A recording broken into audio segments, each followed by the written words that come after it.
It was almost 25 years ago that I first met Diane, the way many people have through her writing.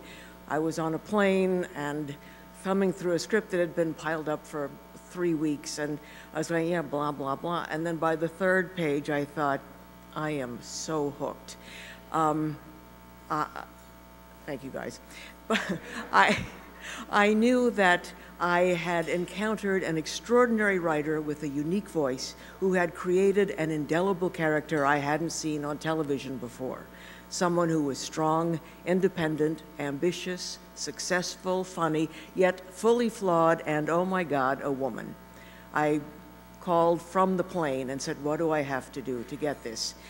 So that was how I encountered Diane English. I found the role of a lifetime and earned frequent flyer miles in the process.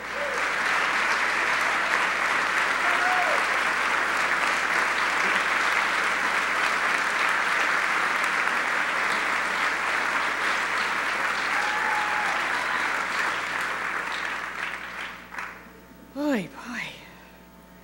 I cannot even imagine my name being uttered in the same sentence as Paddy Chayefsky's, much less being given this honor in his name.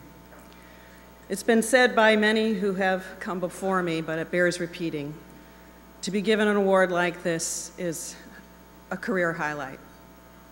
And when I was told that I was going to receive it, I was so humbled.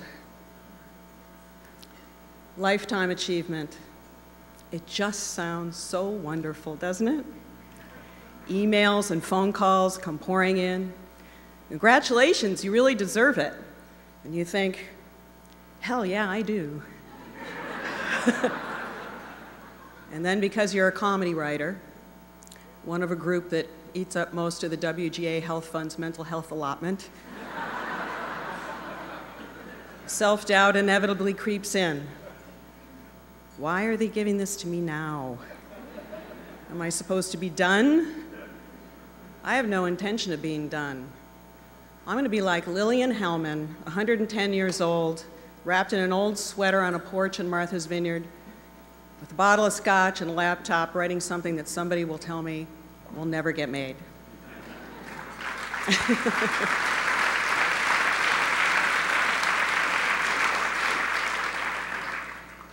Then the producers ask you if you can provide them with some material for the tribute reel. Not too much, just go through, 400 episodes you've written and produced, all your old interviews, a few stacks of photos, memorabilia, anything you can provide us with would be great. Which means that you now leave the present to revisit the past.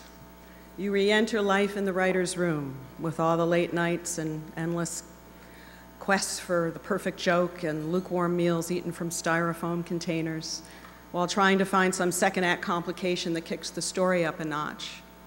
You start having flashbacks to the network exec who told you that your characters talk too fast and to get rid of that Camus joke because SeaWorld is not a sponsor.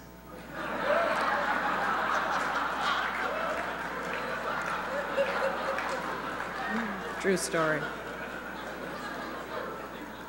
You start wondering if it was all worth it. Vacations not taken, and the friendships not tended to, and the birthday cakes not baked. But then you get on your NetJet and you try to put it out of your mind.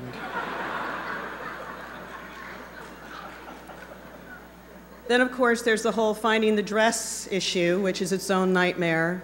God forbid a designer should make a cocktail dress with sleeves.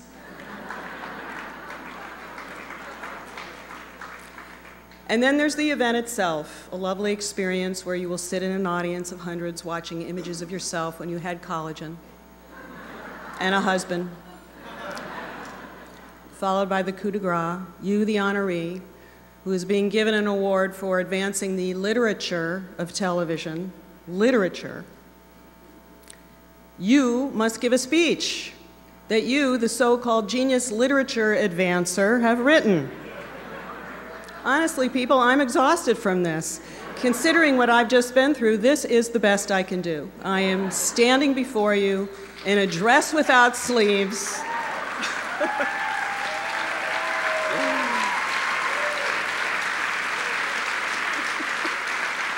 Collagen long gone. And I figure that the only thing is really just to simply say thank you. Thank you, Candice Bergen and Michael Patrick King, for showing up for me. Thank you, John Wells and the Writers Guild of America.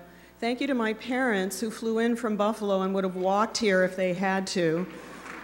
Thank you to my friends who tolerated all my long absences from normal life. But most of all, thank you to the writers that I've worked with over the years. If there's anything like a legacy that I pass on, if there's anything I'm proudest of, it's the writers who came through my shop, very often earlier in their careers, and went on to do very, very wonderful things. People like Mr. King, Matt Weiner, Peter Tolan, Janet Leahy, Mark Flanagan, Greg Malins, Stephen Nathan, Rob Greenberg, Elaine Pope, Lisa Albert, Tom Palmer, Tucker Cawley, Steve Peterman, Russ Woody, Corby Siamis, Joni Marchenko, Gary Donzig, Danny Jacobson, and the list does go on. This is truly what I am most proud of.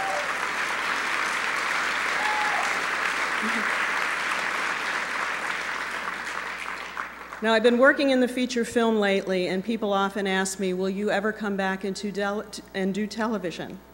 And I say this, CBS, if you are listening, if Sarah Palin runs for president, I am begging you to bring my show back.